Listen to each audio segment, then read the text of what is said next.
खबरें जो हमें सीधा जोड़ती हैं आपसे, जिनका आपकी जिंदगी पर होता है सीधा असर। खबर का मतलब है एक भरोसा, और आपका भरोसा है हमारी जिम्मेदारी। ATL TV, भरोसा अलवर का। नमस्कार, आप देख रहे हैं ATL न्यूज और आपके साथ मैं हूं रविंद्र तिवारी। पेश है आज की हेडलाइंस।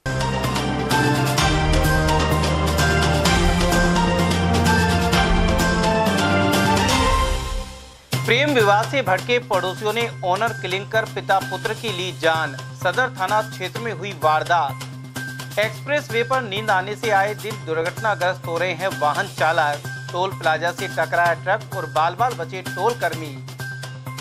नई केंद्र सरकार को लेकर कांग्रेस के आरोपों एवं भाजपा के जवाब का जारी है दौर। कांग्रेस ने फिर कहा 5 साल नहीं चलेगी सरकार, वहीं भाजपा ने किसी भी खतरे को नकारा। और आचार संहिता हटने के बाद सरकारी विभागों का पटरी पर आया कामकाज। युवा संबल योजना में बेरोजगारों के पंजीयन भी हुए आरंभ। और अब जानते हैं खबरों को विस्तार से।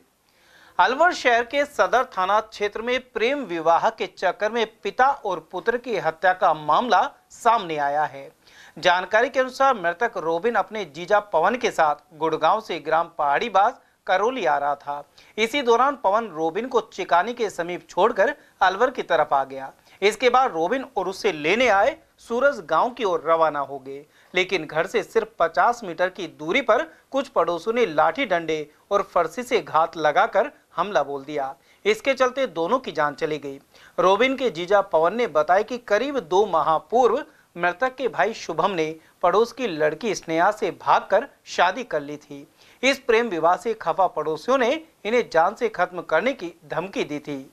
सर मामला यह है कि मेरे जो सास ससुर है वो पहाड़ीवास गांव में रहते हैं और इनकी बेटी है ये कंचन, तो हम गुड़गांव में रहते हैं। तो जब से मेरी शादी हुई है रोबिन मेरे पास ही रहता था, वहीं पे काम करता था मेरी शॉप पे। बट इस 1 महीना पहले इसका छोटा भाई गांव से ही कोई लड़की लेके भाग गया था। उसने कोर्ट में मैरिज की और लड़की ने बयान भी दे दिए थे कि मैं को जो है मेरे घर वाले मारना चाहते हैं, और मारने की कोशिश भी की उसको 1-2 बार पहले। तो उसके बाद जो है वो लड़की के साथ शादी हो गई, बयान हो गया, सब कुछ हो गया। उसके बाद उन घर वालों ने, वो तो आ नहीं रहा, जहाँ भी रह रहा है, अभी भी नहीं आया बाप के मरने पे, ना उसको पता है कि मेरा बाप मर चुका है। अब हम लोगों को तो आना ही है। अब हम लोग आए हैं तो अभी ये संस्कार वगैरह कराएंगे। अब ये दोनों का रात को हमने रोबिन को, हमने अलवर आना था मामी के घर पे, तो रोबिन को हमने छोड़ दिया था कि जा घर वाली से मिला और उसको लेते हुए जाएंगे वापस, ताकि हमने अभी जून की छुट्टियां चल रही है बच्चों की, तो घूमने जाना था। बस हम वहां से छोड़ के उसके डैडी बाइक पे उसको ले गए। जंगल का थोड़ा सा रास्ता पड़ता है और घर पहाड़ीवास में। हम अलवर आधे घंटे में ही पहुंच गए होंगे, आधा घंटा भी नहीं लगा होगा। इतनी देर में ही नेहा का फोन आ गया रोबिन की घरवाली का कि पड़ोसी कोई बोल के गया है कि उनको वहां पे मार के फेंक दिया, खूनम खून हुए पड़े हैं। हम जब वहां पहुंचे तो ब्लड ही ब्लड था। एक तरफ नेहा बैठी थी रोबिन के पास, एक तरफ बुजुर्ग आदमी हमारे दादाजी 80 साल के वो बैठे थे उसके पास, और कोई गांव का बंदा नहीं बाहर आया, पानी तक किसी ने नहीं दिया। पिता पुत्र दोनों साथ थे। पिता पुत्र दोनों साथ थे, सूरज और रोबिन दोनों साथ थे। ये लड़की का यहाँ पे पहाड़ीवास में इनका कई सालों से चक्कर चल रहा था। तो लड़की के माँ बाप ने या बुआ चाचे ताऊ जो है इनके कुनबे वाले, इन्होंने लड़की को पंजाब भेज दिया था बुआ के घर पे। तो बुआ के घर वो 2-2.5 साल रही है। तो वहां पे वो टॉर्चर हो रही थी, जो भी उसके साथ हो रहा था इसको बताती होगी शुभम को कि भाई मेरे साथ ऐसे हो रहा है, मुझे भगा के ले चल। तो उसके बाद इसने शुभम को बुलाया और साथ में इसके एक लड़का और गया मन, जो बुआ की लड़की उससे के साथ थी। फोन पे बातचीत होती होगी, सेटिंग होगी। तो ये दोनों लड़कियां वहां से इकट्ठी भागी, दोनों पंजाब से, और दोनों भागे। जैसे ही वो वहां से गायब हुए तो इधर वाले कुनबे वाले बोले, लड़की का बाप उस टाइम यहीं था, और ये जो चाचे ताऊ जिन्होंने मर्डर किया है, बुआओं ने सुनने में आ रहा जिन्होंने भी इसमें अंजाम दिया है, ये सब ने धमकाना शुरू करा। हमारे कुनबे वालों ने भी धमकाना शुरू करा, लड़की लाओ लड़की लाओ। उस टाइम हमें ही नहीं पता लड़का कहाँ है और लड़की कहाँ है। दूसरा अगर हमें पता हो, वो एड्रेस नहीं बताता हमारे को कहाँ है, फोन आ जाते हैं, सब कुछ हो जाता है। अब बाप मर गया, अब वो फोन करे तो उसे बताए ना, हम कैसे फोन करें। एक व्हाट्सएप नंबर है, व्हाट्सएप कॉल आती है, उस पर हम दोबारा कॉल करते हैं, जाती ही नहीं है। वहाँ की लड़की को जो लेके भागा उसका नाम क्या है, कहाँ का रहने वाला? उसका नाम मन है, वो भी पहाड़ीवास गांव का ही रहने वाला है। उसको भी कल मारना था, शायद उसने पुलिस प्रोटेक्शन बुला ली थी, इस वजह से वो बच गया। आगे भी वो हो सकता है उसको होगा। लड़की के माँ बाप का हाथ नहीं है आपके? लड़की के माँ बाप का कोई हाथ नहीं है। लड़की के माँ बाप ने हमारे को कभी गलत नहीं बोला अभी तक। किनका हाथ हो सकता है? उनके जो चाचे ताऊ बुआएं यही धमका रहे थे इनको पहाड़ीवास में। सर जी गुड़गांव से अलवर आ रहे थे और रास्ते में चिकानी इनका गांव पड़ता पहाड़ीवास। रोबिन को वहां उतार दिया, वो अपने पिताजी के साथ गांव जाने लगा और शुभम और दामाद जी हमारे पास आ गए अलवर में। और वो जैसे अभी घर भी नहीं पहुंचे तो रास्ते में उन लोगों ने घेरा और उन पे हमला कर दिया। और इन लोगों ने हमला किया जिनकी लड़की थी उन लोगों ने। क्या नाम है उनकी? उनका नाम दयाल है और उनके चाचे ताए का नाम है सतबीर है और उनकी बुआ लोग है कांता है और पता नाम क्या है इतना मेरे। हाँ जी उसी गांव की लड़की। तो सर कुछ फर्सी वर्सी या क्या है बिल्कुल सर, बिल्कुल रंजिश वही लड़की लेके गए ना, उनके गांव की पड़ोसियों की लड़की थी, उसी वजह से। पंजाबी है वो भी पंजाबी है, हम भी पंजाबी है। हाँ जी कोर्ट में सब बयान वगैरह हो गया, कुछ भी वो नहीं है, सब कुछ हो गया है। लेकिन जब तक हम पुलिस को लेके वहाँ गांव पहुंचे तो पुलिस वालों ने हमारे साथ उनको जल्दी जल्दी गाड़ी में रखवाया, यहाँ लेके आए तो डॉक्टर लोगों ने बोला कि ये क्या नाम है मृतक की? सूरज कुमार है और रोबिन कुमार। कितनी उम्र है सूरज की? सूरज की 58-60 प्लस है, 50 प्लस है और रोबिन की 27 प्लस। उधर सदर थाना प्रभारी अरुण पूनिया ने बताया कि जांच और आरोपियों की तलाश शुरू कर दी गई है। देखिए ये एक सूरज और रॉबिन, सूरज पिता हैं और रॉबिन उनके पुत्र हैं। ये जो है रहने वाले हैं ककराली गांव के और रात्रि में इनके पड़ोस में रहने वाले दयाल और उसके कुछ परिजनों से झगड़ा हुआ और उस मामूली कहासुनी में ही जो है मारपीट हुई और लाठी से शायद उनके सर पर चोट आई, जिस वजह से उनको जब अस्पताल ले जाया गया तो उनकी मृत्यु हो गई। उनके सन इन लॉ की रिपोर्ट पर पुलिस द्वारा प्रकरण दर्ज किया गया है और जो उनकी डेड बॉडी मॉर्चरी में रखाई गई है और जो संदिग्ध आरोपी हैं उनको पुलिस ने हिरासत में लेके उनसे पूछताछ कर रही है। जल्दी ही घटना को क्लियर करके जो भी दोषी हैं उनके खिलाफ विधिक कार्रवाई, अरेस्ट वगैरह अमल में लाई जाएगी। वो अभी एक्चुअली एग्जैक्टली क्लियर नहीं है। ऐसा लगता है कि इनके परिवार में जो आरोपी गण हैं, इनके परिवार की किसी महिला ने, जो विक्टिम है उनके परिवार के किसी व्यक्ति के साथ प्रेम विवाह किया।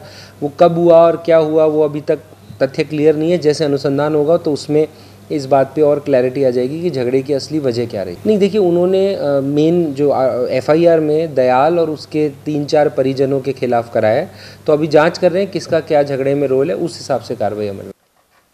Delhi Mumbai super express way पर चालक तेज स्पीड में वाहन चलाते हैं, लेकिन नींद के आगोश में कई चालक अपना होश हवास खो बैठते हैं। वहीं ऐसे में दुर्घटना घटित हो जाती है।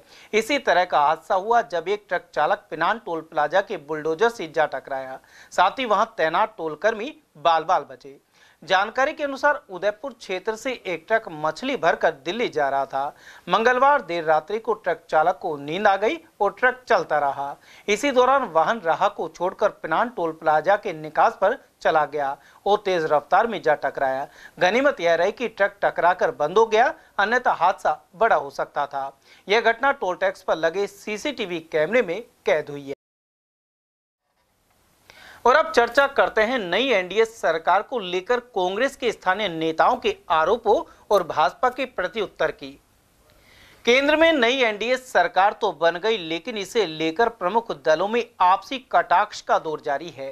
कांग्रेस ने फिर दोहराया है कि केंद्र की नई सरकार अपने 5 वर्ष पूरे नहीं कर पाएगी। जिलाध्यक्ष योगेश मिश्रा के अनुसार इस बार भाजपा के पास 240 ही सीटें हैं और सहयोगी दलों की 53 सीटों के कारण सरकार का गठन हुआ है। वहीं मिश्रा ने कहा कि नैतिकता के आधार पर प्रधानमंत्री नरेंद्र मोदी को तीसरी बार प्रधानमंत्री नहीं बनना चाहिए था, इसके बजाय उन्हें अन्य किसी नेता को मौका देना चाहिए। मोदी जी जो भाषण देते हैं, जो बातें करते हैं, वो कहते हैं साहब मैं तो फकीर हूँ, झोला लेके चल दूंगा, हिमालय में चला जाऊंगा, मैं सत्ता का भूखा नहीं हूँ। तो ये चीज तो तय हो गई कि मोदी जी से ज्यादा कुर्सी का लालची कोई नहीं है। जब देश की जनता ने उनको नकार दिया और उनको मैंडेट ही पूरा नहीं दिया भारतीय जनता पार्टी को, अब घटक दलों की आजीजी करते फिर रहे हैं। और नीतीश कुमार जी, चंद्रबाबू नायडू जी का तो इतिहास है। नीतीश कुमार जी कुछ दिन पहले हमारे इंडिया गठबंधन के मेन कर्ता धर्ता बन रहे थे। उनका जहां स्वार्थ सिद्ध होता है वहां रहते हैं। अब इन्होंने इनको मंत्रालय ठीक नहीं दिए, तो महाराष्ट्र के वो मंत्री जी जो पहले कैबिनेट मंत्री रह लिए, उनको राज मंत्री का दर्जा दे रहे थे, उन्होंने इनकार कर दिया शपथ लेने से। नीतीश जी भी नाराज है, चंद्रबाबू नायडू भी नाराज है। तो मुझे लगता नहीं कि ये सरकार 5 साल चलेगी। ये सरकार 4-6 महीने में गिरेगी।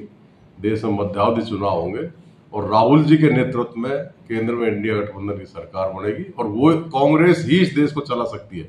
मोदी जी ने 10 साल में बर्बादी के सिवाय देश को दिया क्या है? अब स्थिति ये हो गई, वो एमएसपी की कह रहे थे कि मैं एमएसपी निर्धारित कर दूंगा, न्यूनतम समर्थन मूल्य, वो किसानों का नहीं किया। किसानों की फसलें नहीं बिक रही है। तो इनकी डीजल पेट्रोल जो हमारे राज्य में 65 रुपये में बिकता था वो 100 रुपये पार हो गया। गैस का सिलेंडर जो 400 में बिकता था वो आज 900 रुपये का बिक रहा है।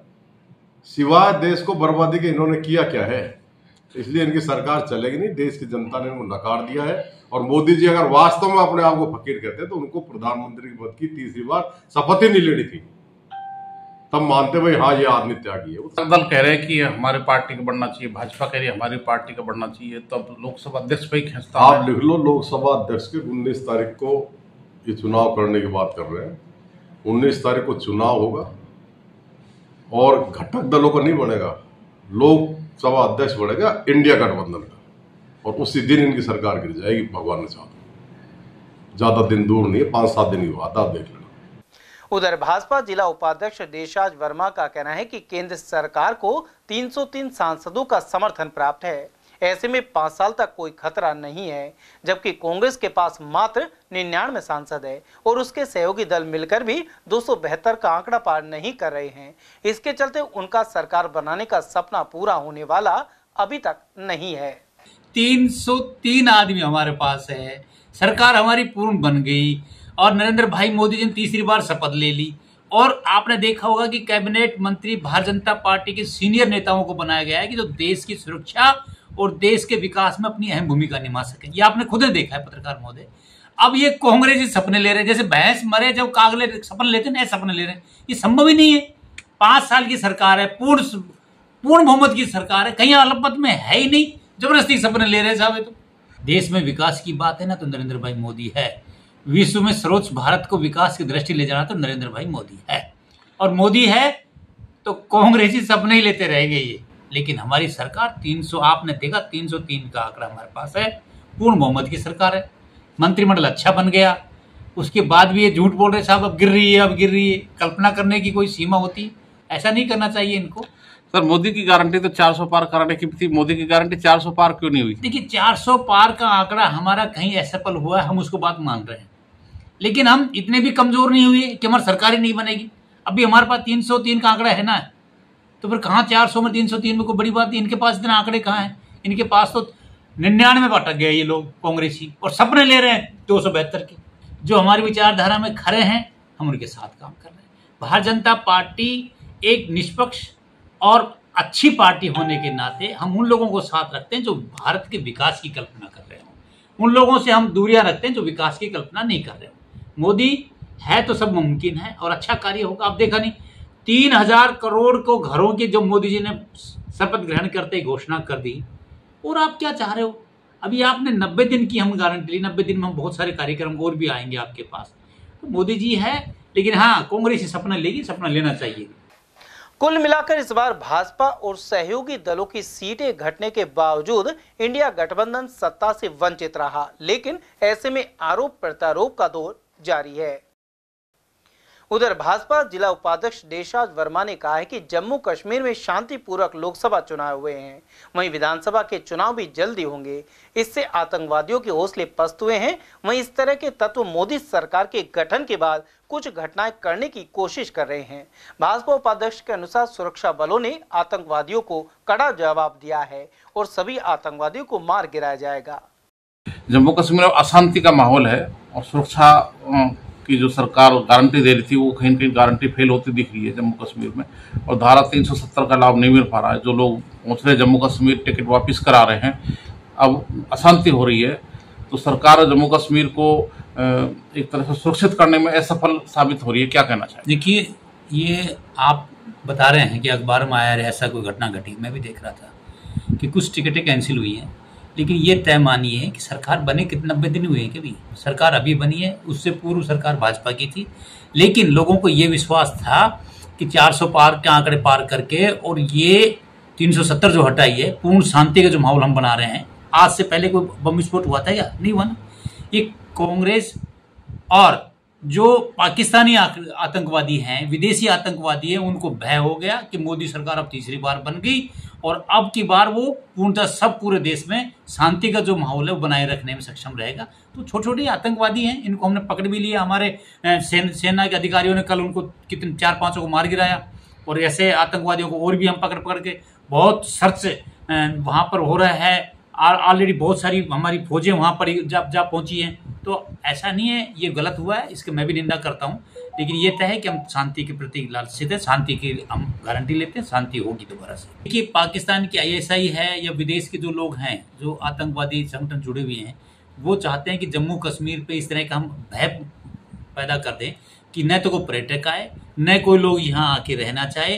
370 को पूर्णतः फेल करना चाहते हैं, लेकिन ऐसा नहीं होगा। ये सरकार मोदी की है, भारत में मोदी सरकार है और मोदी की गारंटी, और अब की बार ऐसा हम नहीं होने देंगे। शांति का पूरा ध्यान रख रहे हैं और शांति बनी रहेगी, इसमें की गारंटी हमारे पास है और शांति की गारंटी है, तो ये हम उसको पूर्णतः सफल करेंगे और आतंकवादियों को देश से बाहर भगाने की संकल्प मोदी ने ले लिया है, ये पूरा करेंगे हम।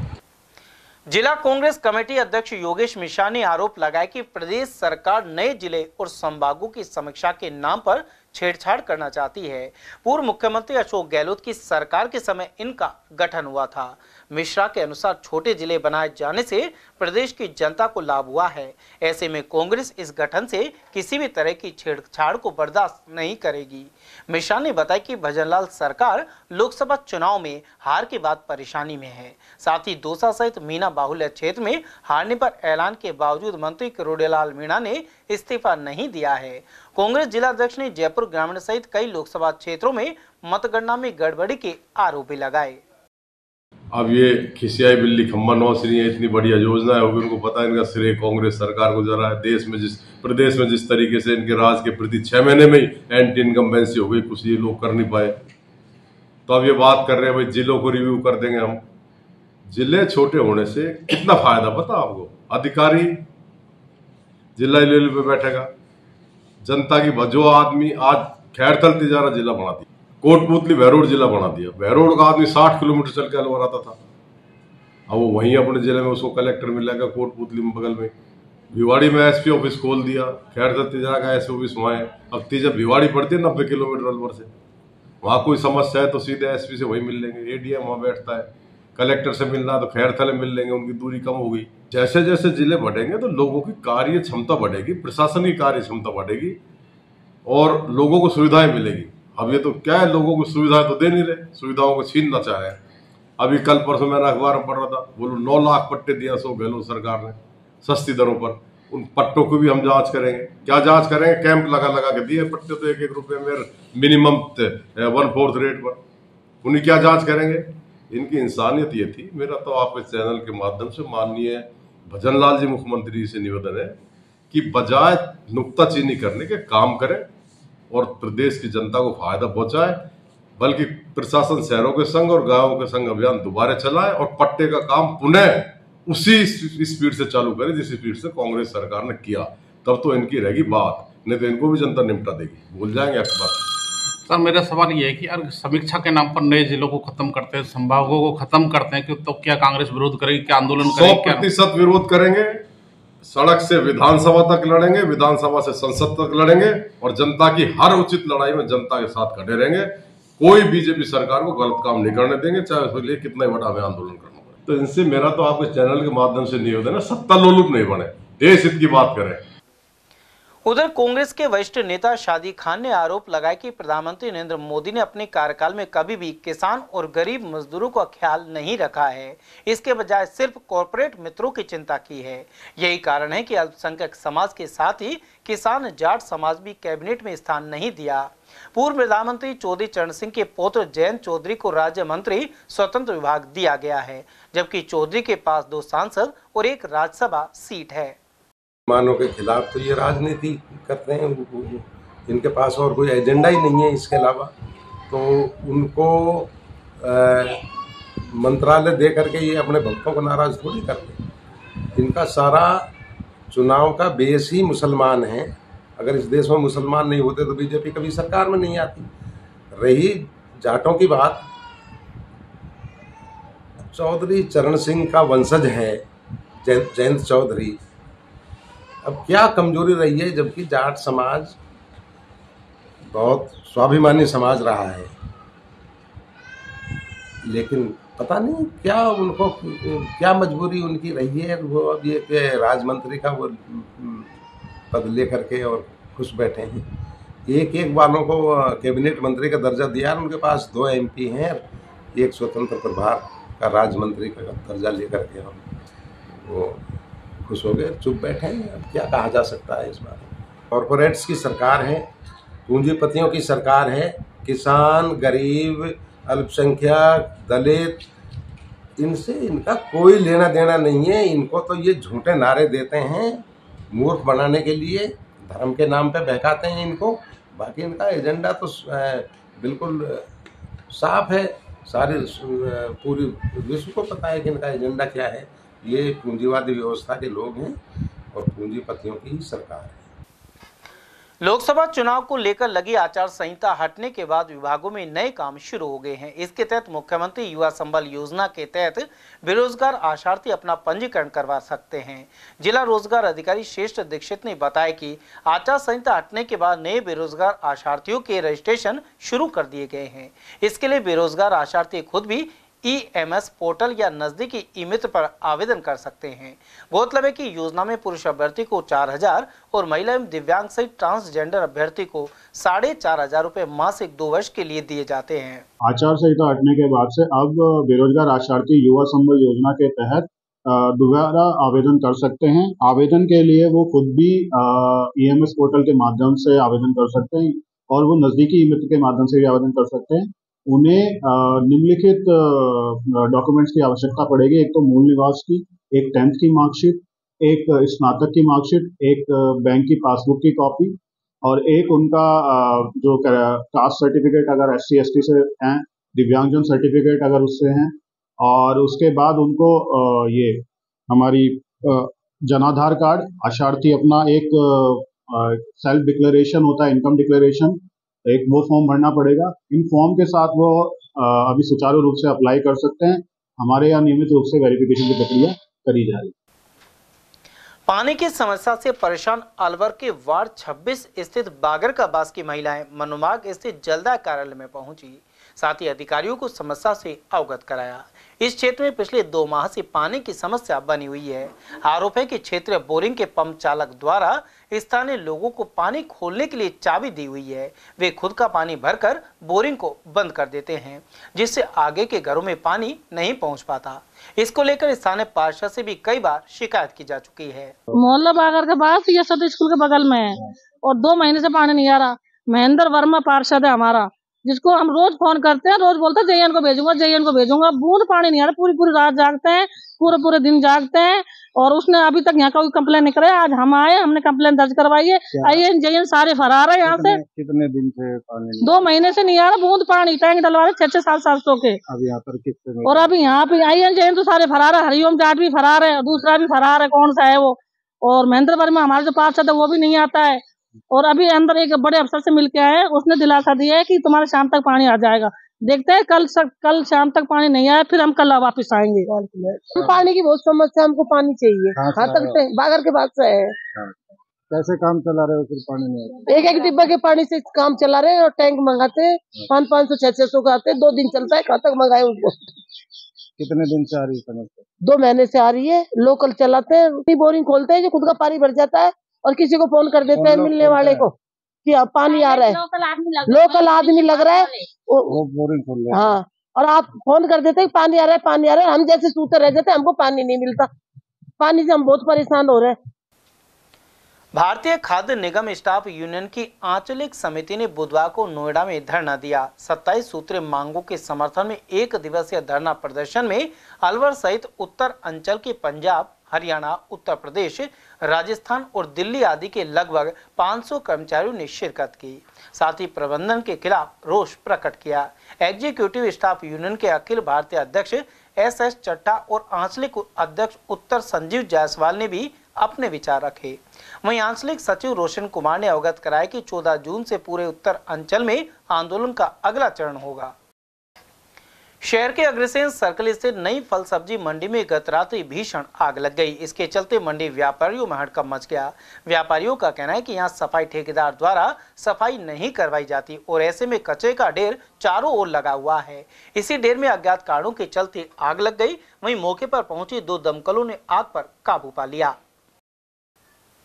पूर्व केंद्रीय मंत्री जितेंद्र सिंह के जन्मदिन पर अभिभाषक संघ द्वारा अलवर के बिजलीगढ़ सर्किल पर जरूरतमंदों को भोजन कराया गया। यहां स्थित विजन संस्थान पर यह कदम उठाया गया। पूर्व अध्यक्ष अनिल वशिष्ठ ने बताया कि अनेक वकीलों की ओर से निर्धन एवं असहाय लोगों को भोजन कराया गया है। इस मौके पर कांग्रेस पार्टी के जिला अध्यक्ष योगेश मिश्रा भी उपस्थित रहे। उनके जन्मदिन के उपलक्ष्य में समस्त जिले में बहुत उत्साह का माहौल है और मदर टेरेसा होम में विबंधित बच्चों को दोपहर में खाना खिलाया और अभी शाम को बिजलीघर चौराहे पर विजन संस्थान द्वारा चलाए जा रहे भोजन के कार्यक्रम में समस्त हमारे वकील साथियों ने जरूरतमंद व्यक्तियों को भोजन करवाया। उसी पक्ष में आज मेरे अधिकतर साथियों के द्वारा माननीय अशोक उद्दल जी, अनूप पटाना जी, उज्जवल सैनी जी, नरेश सैनी जी, कासिम खान जी के द्वारा हम सबके सहयोग से आज बिजलीघर चौराहे पर ये आप देख रहे हैं कि जरूरतमंदों को भोजन का आयोजन किया जा रहा है। बालाकिला बफर जोन के जंगल में वन्य जीवों को ATL की ओर से पानी के टैंकर लगातार भेजे जा रहे हैं। कई सालों से यह मुहिम चलाई जा रही है। इससे बालाकिला बफर जोन में रहने वाले वन्य जीवों को पानी के लिए इधर उधर नहीं भटकना पड़ता। उन्हें जंगल में ही पर्याप्त मात्रा में पानी उपलब्ध हो रहा है। सर्वप्रथम ATL न्यूज वाले को धन्यवाद, जिन्होंने ये मुहिम चलाई है जंगल जंगल पानी पहुँचाने की। और हम जैसे जो भी समाज सेवी है सब ATL के द्वारा जंगलों में पर्याप्त मात्रा में पानी पहुंचा रहे हैं। मैं नरेश बेनीवाल अपनी स्वर्गीय श्री प्रेमलता जी माता जी की याद में जंगल में पानी पहुंचवाया ताकि जीव जंतुओं को पर्याप्त मात्रा में वहीं पर उनके घर के अंदर पानी मिल जाए। राजगढ़ क्षेत्र के ग्राम अनावड़ा में कपास की फसल में कीटनाशक का छिड़काव करते समय एक युवक की जान चली गई। राजगढ़ चिकित्सालय में चिकित्सकों ने युवक सुखराम मीणा को मृत घोषित कर दिया। वहीं ASI धारा सिंह ने बताया कि इस संबंध में मृतक के बड़े भाई प्रकाश चंद मीणा ने रिपोर्ट पेश की है। वहीं पुलिस ने मेडिकल बोर्ड से पोस्टमार्टम करवाकर शव परिजनों को सौंप दिया है। गाँव अनावड़ा का सुखराम मीणा जो है खेत पर काम कर रहा था, जो पोइजन का मामला होकर के हॉस्पिटल में भर्ती हुआ है, जिसकी मृत्यु हो गई है। तो इस पर मैं हॉस्पिटल आया, उसके परिजन मौजूद मिले और मालूमात की मौके पर उसके बड़े भाई प्रकाश ने रिपोर्ट पेश किया कि मेरा भाई जो कपास की बाड़ी है उसमें कीटनाशक दवा का छिड़काव कर रहा था और उसकी तबीयत अचानक बिगड़ गई। हॉस्पिटल आए डॉक्टर ने घोषित कर दिया। मेडिकल बोर्ड से पोस्टमार्टम करवाया और डेड बॉडी परिजनों को। समाचार में वक्त तो चला, छोर से ब्रेक का। बने रहिए ATL TV के साथ। इतनी कड़ी मेहनत क्यों पापा? बेटा इतनी मेहनत इसीलिए ताकि सबको खाना मिल सके, किसी पे कोई मुसीबत ना आए। पर अगर आप पे मुसीबत आ गई तो? क्षेमा सुकृति फसल बीमा, कॉल करे और कराए 100 से भी ज्यादा फसलों की बीमा 499 रुपए प्रति एकड़ में। आज तो लेट नाइट पक्की, 4 और ऑर्डर्स। ओह नो, डिलीवरी वाले को भी आज ही छुट्टी लेनी थी। तो तू किचन देख, डिलीवरीज मैं कर दूंगी। पीरियड्स में भूल गई? हाँ, समझ लो पीरियड्स भूल ही गई। क्योंकि स्टे फ्री सिक्योर एक्सेल की लीक लॉक टेक्नोलॉजी दे 12 घंटों तक protection. Stay free secure XL, दिल तुम्हारे साथ चलेगा। हीरे, सोने, चांदी के जेवरातों के विक्रेता दुर्गा प्रसाद सुनील दत्त ज्वेलर्स, बजाजा बाजार, Alwar.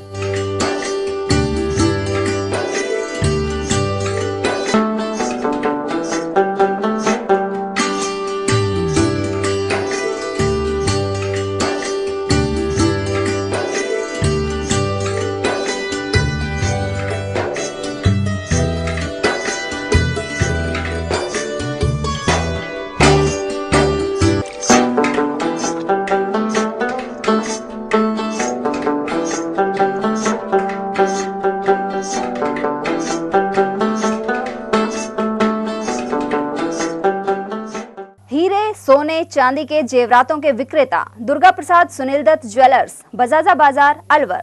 Phone number 0144233863 and 2338663। Furniture का 32 साल पुराना जाना माना नाम राहुल डेकोर। यहाँ आपकी लाडली बिटिया के लिए अथवा अपने घर के लिए सभी प्रकार का सागवान का फर्नीचर उपलब्ध है।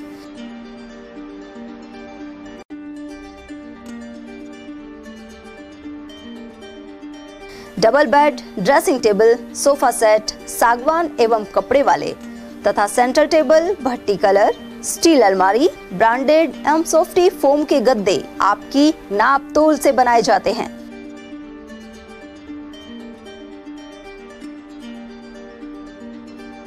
सभी सामान एक ही छत के नीचे उपलब्ध। हमारा पता है अलवर बोर्ड, जैसमंत तिराहे से पहले, Kati Ghati, Alwar. Contact number 9414019769 and 9414019768। ATL द्वारा गर्मी के मौसम में वन्य जीवों के लिए जारी मुहिम के तहत काफी वर्षों से पानी और चारा बालाकिला जंगल में भेजा जा रहा है। मकसद यह है कि बेजुबान जानवरों को इस तेज गर्मी में पानी और चारे के लिए भटकना ना पड़े। एटीएल की इस मुहिम में आप लोग भी हमारे साथ सहयोग कर मूक प्राणियों की सेवा के जरिए पुण्य लाभ उठाएं। संपर्क करें मुकेश गुप्ता, निदेशक एटीएल, मोबाइल नंबर 9414019207। इतनी कड़ी मेहनत क्यों पापा? बेटा इतनी मेहनत इसीलिए ताकि सबको खाना मिल सके, किसी पे कोई मुसीबत ना आए। किसी पे मुसीबत ना आए इसलिए आप हो पापा, पर अगर आप पे मुसीबत आ गई तो? अब पाए फसल बीमा केवल 3 आसान स्टेप्स में। क्षेमा सुकृति फसल बीमा। कॉल करे और कराए 100 से भी ज्यादा फसलों की बीमा 499 रुपए प्रति एकड़ में। अलवर शहर में आदित्य ग्रुप ऑफ एजुकेशन शिक्षा के क्षेत्र में अपनी श्रेष्ठता का परचम लहरा रहा है। बोर्ड परीक्षा में 100% परिणाम दे रहा है। विद्यार्थी गार्गी सैनी, चंदन शर्मा, शिवानी गुर्जर ने बोर्ड परीक्षा में 96% अंक प्राप्त कर अलवर शहर का सर्वश्रेष्ठ परिणाम दिया है। हमारे यहाँ अंग्रेजी व हिंदी माध्यम में साइंस, कॉमर्स और आर्ट्स के अनुभवी अध्यापक एवं अध्यापिकाओं द्वारा शिक्षण की उत्तम व्यवस्था है। विद्यालय के द्वारा विद्यार्थियों को सुसंस्कारित शिक्षा प्रदान की जा रही है। समय समय पर प्रशासन ने भी विद्यालय को सम्मानित किया है। विद्यालय में सांस्कृतिक कार्यक्रम व खेल प्रतियोगिताओं का आयोजन भी किया जाता है। विज्ञान एवं प्रौद्योगिकी विभाग द्वारा आयोजित प्रतियोगिता में छात्रा गार्गी सैनी व पलक सैनी ने प्रथम स्थान प्राप्त किया है। हाल ही में विद्यार्थी भूपेंद्र सिंह मांडिया का RAS में चयन हुआ है। हमारे यहाँ पर कमजोर विद्यार्थियों की अलग से कक्षाएं लगाकर उनकी पढ़ाई से संबंधित कमजोरी को दूर किया जाता है। प्रॉब्लम सॉल्विंग काउंटर के माध्यम से विद्यार्थियों की समस्याओं का समाधान प्रशिक्षित अध्यापकों द्वारा किया जाता है। डोर टू डोर वाहन सुविधा और अफोर्डेबल फीस, CCTV कैमरे व कमजोर विद्यार्थियों के साप्ताहिक टेस्ट की सुविधा उपलब्ध है। प्रतिमाह अभिभावक संगोष्ठी और स्कूल प्लस कोचिंग की उत्तम व्यवस्था है। हमारे शिक्षा संस्थान Om Aditya public senior secondary school, Delhi academy senior secondary school एवं आदित्य एकेडमी में शिक्षण की उत्तम व्यवस्था है। अभिभावकों से निवेदन है कि उत्कृष्ट परीक्षा परिणाम प्राप्त करने के लिए एक बार विद्यालय की जानकारी लेकर अपने बच्चों को उत्तम शिक्षा दिलवाएं। आदित्य की परंपरा, सेवा, संस्कार व समर्पण। ब्रेक के बाद फिर से आपका स्वागत है। स्वच्छता समिति और ठेकेदार की लापरवाही के चलते ढाकपुरी रोड के समीप जल जीवन मिशन की पाइपलाइन लीकेज है। इससे बड़ी मात्रा में पानी व्यर्थ बह रहा है। ठेकेदार ने अभी यह योजना ग्राम पंचायत या ग्रामीणों को सुपुर्द नहीं की है। उधर मालाखेड़ा के सहायक अभियंता हितेश कुमार को इससे अवगत करवाया गया है। साथ ही राइजिंग पाइपलाइन को दुरुस्त करवाने की मांग की गई है। एआईसीसी महासचिव पूर्व केंद्रीय मंत्री जितेंद्र सिंह के 53वें जन्म दिवस पर मालाखेड़ा बाईपास पर प्याऊ लगाई गई। इसके जरिए आमजन को ठंडा पानी पिलाकर गर्मी से राहत दिलाई गई। इस मौके पर पूर्व प्रधान शिवलाल गुर्जर, अलवर डेयरी चेयरमैन विश्राम गुर्जर, मनोज यादव, बलवीर चौधरी, मुकेश चौधरी, जीतू चौधरी और रामेश्वर दयाल मीणा आदि उपस्थित रहे। नटनी का बारिया पर्यटक स्थल पर इन दिनों गंदगी का आलम बना हुआ है। गंदगी के कारण वातावरण प्रदूषित हो रहा है। वहीं कई लोग अपने घरों से पूजा सामग्री और भस्म आदि यहां डाल देते हैं। ऐसा करने पर जुर्माने का भी प्रावधान है, लेकिन कार्रवाई का अभाव बना हुआ है। राजस्थान की ही गंगा है, रूपारेल नदी है अलवर जिले की। आसपास जिलों में कोई बहता हुआ पानी नहीं है। वो नटनी का बारा में रूपारेल नदी बह रही है। यहाँ जो श्रद्धालु आते हैं उनसे काफ़ी निवेदन किया जाता है और यहाँ लिखा भी रखा है अगर इसमें कोई कचरा डालेगा तो 500 रुपये का जुर्माना है। फिर भी पब्लिक इसके अंदर जो भी कचरा भस्मी यहाँ लाती है और मूर्तियाँ का विसर्जन यहाँ किया जाता है, मालाएं जो चढ़ाई जाती हैं मंदिरों में उनको यहाँ डाला जाता है। तो ये गंदगी को इसके अंदर ना डालें, क्योंकि यहाँ मछलियाँ हैं, इसके अंदर मछलियाँ हैं, पानी के जीव हैं, वो मर जाएंगे। तो मेरा प्रशासन से निवेदन है कि ये जलकुंभी को हटाने का बेड़ा प्रशासन ने उठा रखा है, परंतु ये पूरा नहीं उठ रहा है कचरा। ये जलकुंभी को हटाने की कृपा करें। अकबरपुर कस्बे में बंदरों का आतंक लगातार जारी है। दिन रात यह बंदर उत्पात मचाते रहते हैं। एक बार ग्रामीणों ने बंदर पकड़ने की मुहिम भी चलवाई, लेकिन अब वापस बंदरों की तादाद बढ़ गई है। इसके अलावा उनके हमले में कई लोग जख्मी भी हो चुके हैं। ऐसे में प्रशासन और पंचायत से कदम उठाने की मांग की गई है। राजगढ़ में भगवान जगन्नाथ महाराज की 170वीं रथ यात्रा और मेला महोत्सव की तैयारी जारी है। इसे लेकर एसडीएम कार्यालय में उपखंड अधिकारी सीमा खेतान की अध्यक्षता में बैठक आयोजित हुई। इस दौरान जगन्नाथ रथ यात्रा को लेकर सफाई, रोशनी, पेयजल और सुरक्षा व्यवस्था आदि को लेकर निर्देश दिए गए। वहीं संबंधित अधिकारियों को जिम्मेदारी सौंपी गई। मेला स्थल पर रंग रोगन और सीसीटीवी कैमरे लगाने के लिए नगर पालिका को हिदायत दी गई है। मेला कमेटी अध्यक्ष महेंद्र तिवारी ने यह जानकारी प्रदान की। भगवान जगन्नाथ जी की जो रथ यात्रा है वो 7 जुलाई से लेकर 15 जुलाई तक आयोजित होगी और ये इस वर्ष 170वीं रथ यात्रा है। राजगढ़ का सबसे प्राचीन मेला लक्की मेला जिसे कहा जाता है और इस मेले को लेकर आज उपखंड अधिकारी महोदय द्वारा एक मीटिंग का आयोजन किया गया, जो हर वर्ष की भांति इस बार भी किया गया और उसमें सभी विभागों के जो प्रमुख हैं उन्हें आमंत्रित किया गया और मेला कमेटी की ओर से मैं, हमारे मंत्री महाराज, हम सभी उपस्थित हुए और हम सभी ने अपनी जो मांगे थी इस मेले के दौरान जो समस्या आती है, जो असुविधा होती है, उनको लेकर उपखंड अधिकारी महोदय को अवगत कराया और उपखंड अधिकारी महोदय ने भी आश्वस्त किया कि इस बार मेले में पूरी तरह से व्यवस्था दुरुस्त रहेगी। JBNL की तरफ से, वाटर वर्क्स की तरफ से, नगर पालिका की ओर से और अन्य विभागों की ओर से आश्वस्त किया गया कि इस बार मेला बढ़िया रूप से मनाया जाएगा। राजस्थान पुलिस स्थापना दिवस पर 140 यूनिट का रक्तदान किया गया। यह कैंप बुधवार को कोटपुतली एसपी वंदिता राणा के निर्देशानुसार संपन्न हुआ। एएसपी नेमी सिंह ने बताया कि भीषण गर्मी के चलते ब्लड बैंकों में रक्त की भारी कमी हो रही है। ऐसे में राजस्थान पुलिस स्थापना दिवस पर कोटपुतली के जीवनधारा ब्लड बैंक एवं राजकीय BDM जिला अस्पताल में रक्तदान शिविर लगाया गया है। ब्लड बैंक के प्रभारी दिनेश यादव ने इस दौरान आभार जताया। वहीं नीमराना एएसपी शालिनी राज के अलावा अनेक पुलिस अधिकारी एवं थाना प्रभारी मौजूद रहे।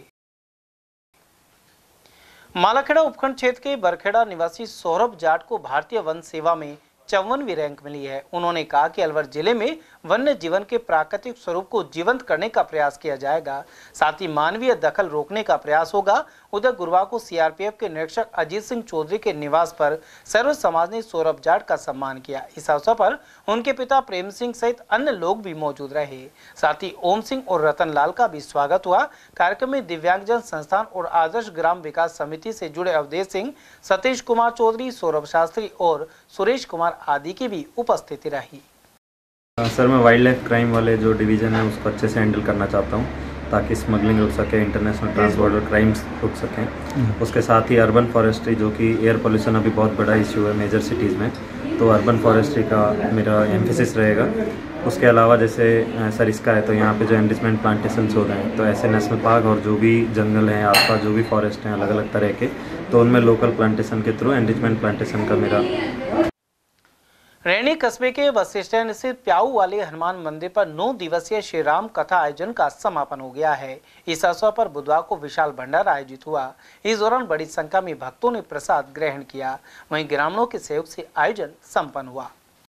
जो ये कार्यक्रम जो आज चल रहा है, आपको विदित है, ये परम पिता परमेश्वर और हनुमान जी की एवं हमारे रैनी के समूचे भक्त गणों के असीम अनुकंपा से श्री राम कथा का 9 दिवसीय ये भव्य आयोजन रखा गया और उसी के उपलक्ष्य में आज हनुमान जी बाबा के दरबार में आज ये विशाल भंडारा का भव्य आयोजन चलता हुआ है। राजगढ़ कस्बे के नेहरू सर्कल स्थित दुकानों के आगे बने बरामदों में फल सब्जी के कुछ दुकानदारों द्वारा कचरा फैलाया जा रहा है।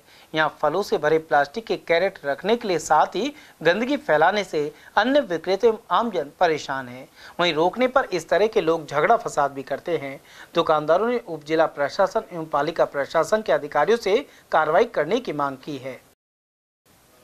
रैनी पंचायत समिति के सभागार में उपखंड स्तरीय जन सुनवाई आयोजित की गई। एसडीएम डॉक्टर नवनीत कुमार की अध्यक्षता में आयोजित जन सुनवाई में पानी और बिजली की समस्या प्रमुख रही। वहीं कस्बे के जागा मोहल्ले में पेयजल संकट को लेकर महिलाओं ने जन सुनवाई में हंगामा कर दिया। इन्हें 5 दिन में समस्या समाधान का आश्वासन दिया गया है। राज्य सरकार की मंशानुरूप आज ब्लॉक स्तरीय जन सुनवाई आयोजित की जा रही है, जिसमें समस्त ब्लॉक लेवल के अधिकारी यहाँ मौजूद हैं और जिस भी विभाग से संबंधित परिवार हमें प्राप्त हो रहा है, हमारा प्रयास ये है कि उसका परिवार का निस्तारण हम तुरंत इसी जन सुनवाई के माध्यम से करें। राजगढ़ कस्बे में नगरपालिका प्रशासन द्वारा दुकानों पर रखी डिस्पोजल सामग्री और पॉलिथीन आदि जब्त की गई है। साथ ही जुर्माना लगाया गया है, लेकिन इसके विरोध के चलते कुछ जगहों पर झड़पें भी हुई। व्यापारियों ने इस प्रकार की अवैध सामग्री बनाने वाली फैक्ट्रियों के विरुद्ध कार्रवाई करने की मांग की है। उन्होंने कहा कि जब ऐसी प्रतिबंधित सामग्री बनेगी नहीं तो बाजार में भी नहीं आएगी।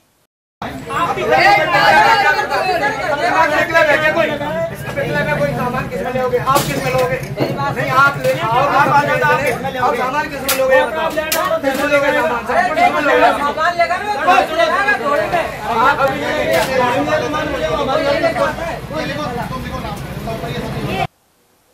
खैरतल तिजारा कलेक्टर डॉक्टर अर्तिका शुक्ला की अध्यक्षता में इंदिरा गांधी शहरी रोजगार की जिला समन्वय कमेटी की बैठक संपन्न हुई।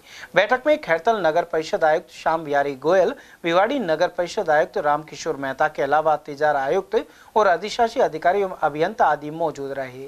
बैठक में जिला कलेक्टर ने सभी निकायों को स्वच्छता सर्वेक्षण पर कार्य कर अपनी स्थिति को पूर्व से बेहतर करने के निर्देश दिए। इसके अलावा उन्होंने सभी नगर निकायों को अपने क्षेत्र में अंडर टू वेस्ट पार्क बनाने और लोगों को जागरूक करने के लिए अभियान चलाने की हिदायत दी। और वहीं दिव्यांग जनों के लिए सशक्त खैरतल तिजारा अभियान का संचालन किया जाएगा। इसके तहत विशेष योग्य जनों को एक ही प्लेटफॉर्म पर पात्रता अनुसार संचालित सभी योजनाओं से लाभान्वित किया जाएगा। जिला कलेक्टर डॉक्टर अर्तिका शुक्ला की अध्यक्षता में इसे लेकर बैठक आयोजित की गई। जिला कलेक्टर ने इस अभियान के संचालन के लिए 3 समितियां बनाई है। जिला स्तर पर नोडल अधिकारी सहायक निदेशक समाज कल्याण महेंद्र कुमार रहेंगे। साथ ही उपखंड स्तर पर सभी एसडीएम को नोडल अधिकारी बनाया गया है। बैठक में अतिरिक्त जिला कलेक्टर सुरेंद्र सिंह यादव, सीएमएचओ अरविंद गेट, अधीक्षण अभियंता पीडब्ल्यूडी बाबूलाल माली और नगर परिषद आयुक्त श्याम बिहारी गोयल आदि ने शिरकत की। बहरोड नगर परिषद में सब्जी और फल विक्रेताओं ने अपना काम बंद रखा और विरोध प्रदर्शन किया। साथ ही एसडीएम के नाम तहसीलदार अभिषेक यादव को ज्ञापन दिया गया है। ज्ञापन में कहा गया कि वे कई वर्षों से बहरोड ओवरब्रिज और शहर के मुख्य मार्गों पर फल और सब्जी की रेहड़ी लगाते हैं। अब परिषद द्वारा प्रतिदिन 40 से 50 रुपए की रसीद काटकर वसूली की जा रही है। इससे परिवार के भरण पोषण में परेशानी होती है। उधर सभापति सीताराम यादव का कहना है कि इसका कोई ठेका नहीं छोड़ा गया है। वहीं पर्ची काटने वालों की उन्हें जानकारी नहीं है। उधर कार्यवाहक आयुक्त धर्मपाल जाट के अनुसार पहले से ही ठेका छूटा हुआ है जो 5 लाख रुपए का है। आयुक्त ने कहा कि यदि निर्धारित शुल्क से ज्यादा लिया जा रहा है तो जांच करवाई जाएगी। पूर्व विधायक बलजीत यादव ने भी जांच की मांग उठाई है। समाचार में वक्त तो चला एक छोटे से अल्प विराम का। आप बने रहिए एटीएल टीवी के साथ। इतनी कड़ी मेहनत क्यों पापा? बेटा इतनी मेहनत इसीलिए ताकि सबको खाना मिल सके, किसी पे कोई मुसीबत ना आए। पर अगर आप पे मुसीबत आ गई तो? क्षेमा सुकृति फसल बीमा, कॉल करे और कराए 100 से भी ज्यादा फसलों की बीमा 499 रुपए प्रति एकड़ में। आज तो लेट नाइट पक्की, 4 और ऑर्डर्स। ओह नो, डिलीवरी वाले को भी आज ही छुट्टी लेनी थी। तो तू किचन देख, डिलीवरीज मैं कर दूंगी। पीरियड्स में भूल गई। हाँ समझ लो पीरियड्स भूल ही गई। क्योंकि स्टे फ्री सिक्योर एक्सेल की लीक लॉक टेक्नोलॉजी दे 12 घंटों तक protection. Stay free secure XL, दिल तुम्हारे साथ चलेगा। हीरे, सोने, चांदी के जेवरातों के विक्रेता दुर्गा प्रसाद सुनील दत्त ज्वेलर्स, बजाजा बाजार, Alwar.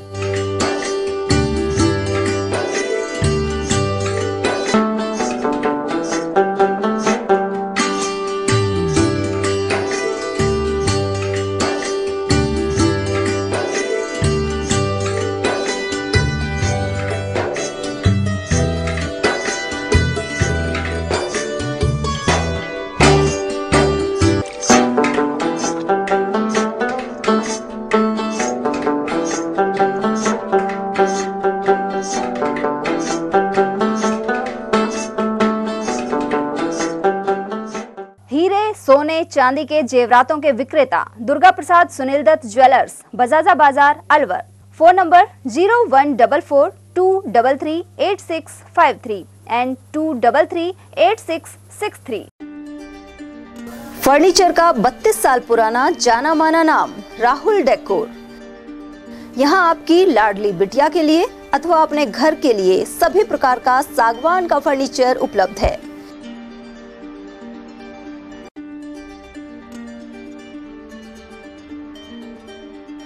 Double bed, dressing table, sofa set सागवान एवं कपड़े वाले तथा सेंटर टेबल, भट्टी कलर, स्टील अलमारी, ब्रांडेड एवं सॉफ्टी फोम के गद्दे आपकी नाप तोल से बनाए जाते हैं।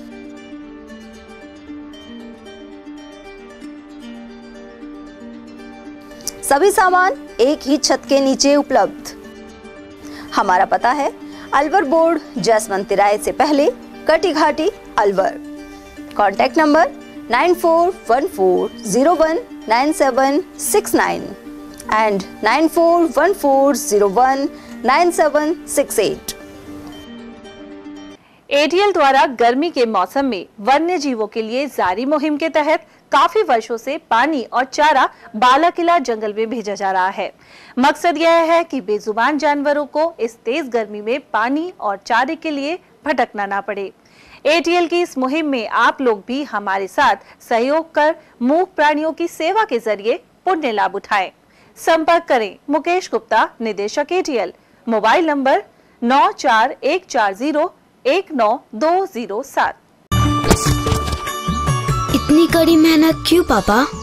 बेटा इतनी मेहनत इसीलिए ताकि सबको खाना मिल सके, किसी पे कोई मुसीबत ना आए। किसी पे मुसीबत ना आए इसलिए आप हो पापा। पर अगर आप पे मुसीबत आ गई तो? अब पाए फसल बीमा केवल 3 आसान स्टेप्स में। क्षेमा सुकृति फसल बीमा, कॉल करे और कराए 100 से भी ज्यादा फसलों की बीमा 499 रुपए प्रति एकड़ में। अलवर शहर में आदित्य ग्रुप ऑफ एजुकेशन शिक्षा के क्षेत्र में अपनी श्रेष्ठता का परचम लहरा रहा है। बोर्ड परीक्षा में 100% परिणाम दे रहा है। विद्यार्थी गार्गी सैनी चंदन शर्मा, शिवानी गुर्जर ने बोर्ड परीक्षा में 96% अंक प्राप्त कर अलवर शहर का सर्वश्रेष्ठ परिणाम दिया है। हमारे यहाँ अंग्रेजी व हिंदी माध्यम में साइंस, कॉमर्स और आर्ट्स के अनुभवी अध्यापक एवं अध्यापिकाओं द्वारा शिक्षण की उत्तम व्यवस्था है। विद्यालय के द्वारा विद्यार्थियों को सुसंस्कारित शिक्षा प्रदान की जा रही है। समय समय पर प्रशासन ने भी विद्यालय को सम्मानित किया है।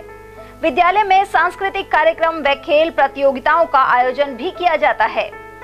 विज्ञान एवं प्रौद्योगिकी विभाग द्वारा आयोजित प्रतियोगिता में छात्रा गार्गी सैनी व पलक सैनी ने प्रथम स्थान प्राप्त किया है। हाल ही में विद्यार्थी भूपेंद्र सिंह मांडिया का RAS में चयन हुआ है। हमारे यहाँ पर कमजोर विद्यार्थियों की अलग से कक्षाएं लगाकर उनकी पढ़ाई से संबंधित कमजोरी को दूर किया जाता है। प्रॉब्लम सॉल्विंग काउंटर के माध्यम से विद्यार्थियों की समस्याओं का समाधान प्रशिक्षित अध्यापकों द्वारा किया जाता है। डोर टू डोर वाहन सुविधा और अफोर्डेबल फीस, CCTV कैमरे व कमजोर विद्यार्थियों के साप्ताहिक टेस्ट की सुविधा उपलब्ध है। प्रतिमाह अभिभावक संगोष्ठी और स्कूल प्लस कोचिंग की उत्तम व्यवस्था है। हमारे शिक्षा संस्थान Om Aditya public senior secondary school, Delhi academy senior secondary school एवं आदित्य एकेडमी में शिक्षण की उत्तम व्यवस्था है। अभिभावकों से निवेदन है कि उत्कृष्ट परीक्षा परिणाम प्राप्त करने के लिए एक बार विद्यालय की जानकारी लेकर अपने बच्चों को उत्तम शिक्षा दिलवाएं। आदित्य की परंपरा, सेवा, संस्कार व समर्पण।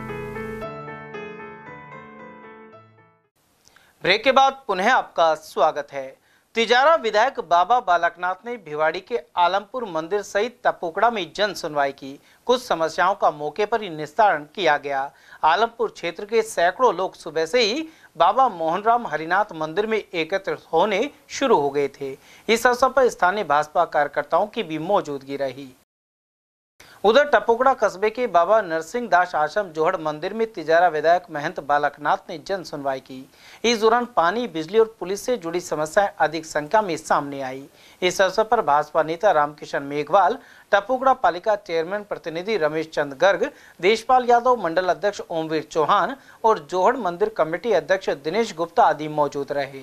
जो भी समस्याएं लोगों की, उनकी समस्याओं का समाधान करने का कोशिश करते हैं कि समय पर उनकी समस्याओं का समाधान हो जाए। और जो बाकी कुछ डिमांड्स हैं लोगों के, पानी की है या फिर विकास कार्यों की है, तो उनको भी नोट डाउन करके आने वाले समय पर ज़्यादा से ज़्यादा काम करवाने की कोशिश करेंगे। सर, जनता की शिकायत है कोई भी विभाग सही काम नहीं कर रहे हैं यहाँ पर। देखिए, जनता का तो बिल्कुल ये कहना रहता ही है, लेकिन हमारी प्राथमिकता रहती है कि जनता को ऐसी समस्याओं का सामना नहीं करना पड़े और अधिकारी और प्रशासन प्रशासन की सारी व्यवस्थाएं उनकी समस्याओं का समाधान कर जनता को रिलीफ, उनको सुकून दे।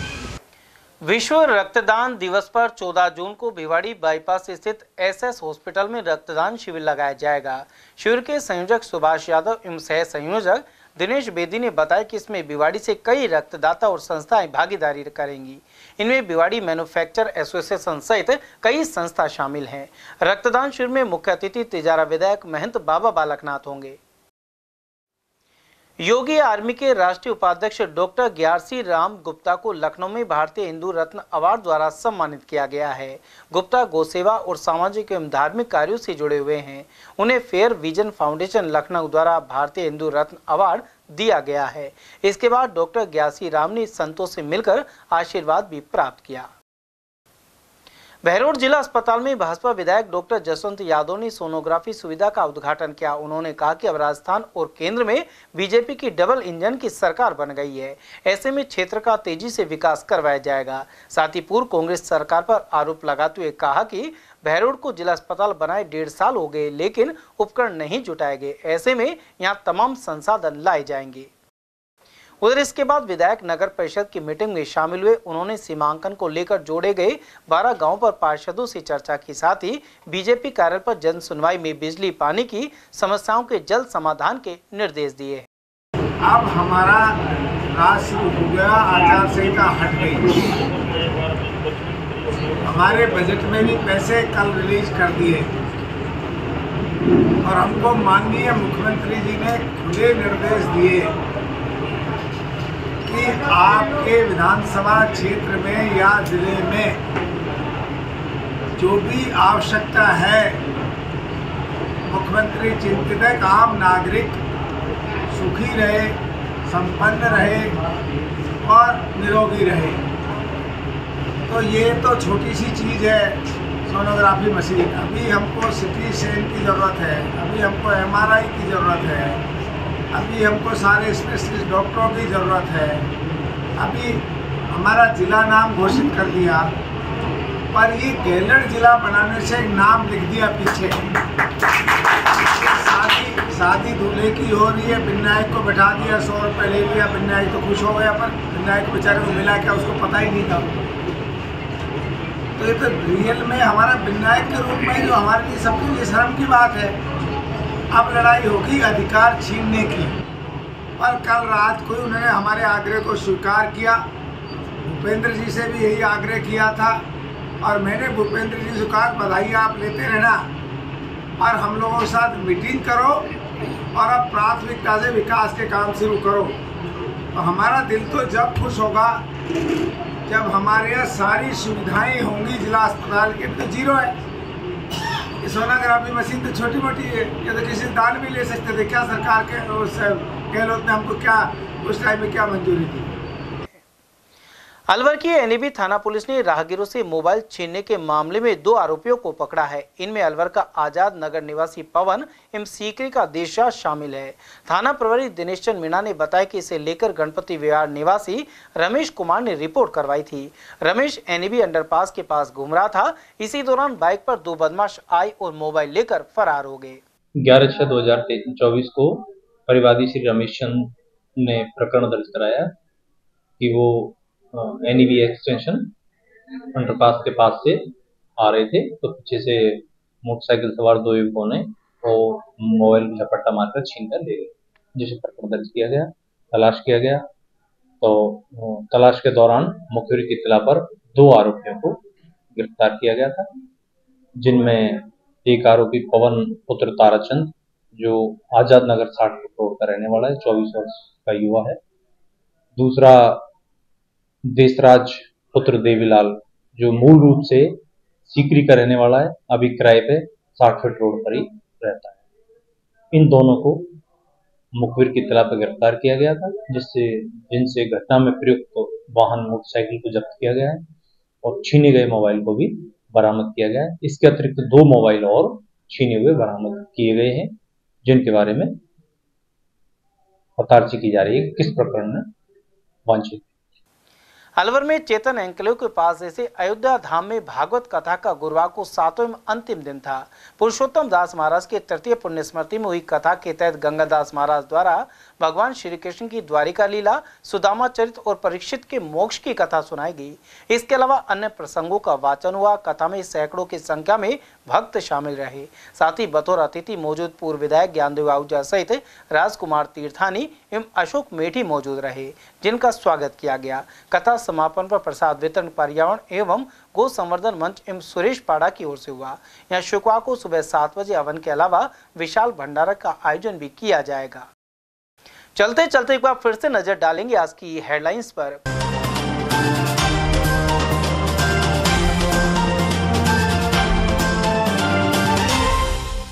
प्रेम विवाद से भड़के पड़ोसियों ने ऑनर किलिंग कर पिता पुत्र की ली जान। सदर थाना क्षेत्र में हुई वारदात। एक्सप्रेस वे पर नींद आने से आए दिन दुर्घटनाग्रस्त हो रहे हैं वाहन चालक। टोल प्लाजा से टकराया ट्रक और बाल बाल बचे टोल कर्मी।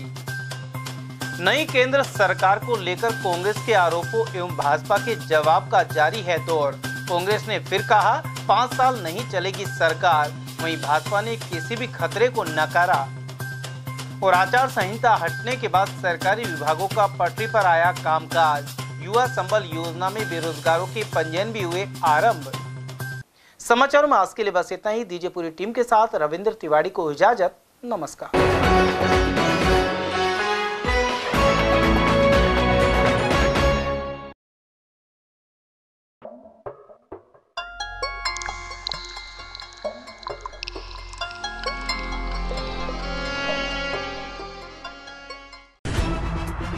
खबरें जो हमें सीधा जोड़ती हैं आपसे।